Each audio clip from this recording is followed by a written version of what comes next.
যেহেতু বক্তব্য রাষ্ট্রপতির ভাষণের উপর সম্ভব, ওনাকে ধন্যবাদ জ্ঞাপন করার জন্য আমি শুধু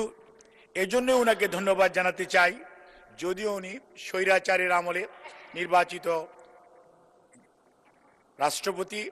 তারপরেও উনি শেষ মুহূর্তে এসেও নিজে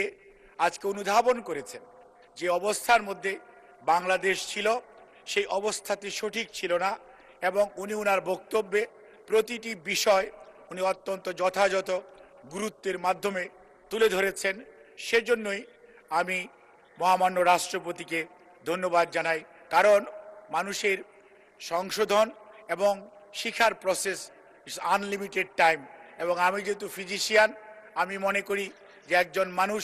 সব সময়ই তাকে কারেক্ট করে এবং তাকে সংশোধন করে। সেই জন্য আমি মহামান্য রাষ্ট্রপতিকে ওনার এই বক্তব্যের জন্য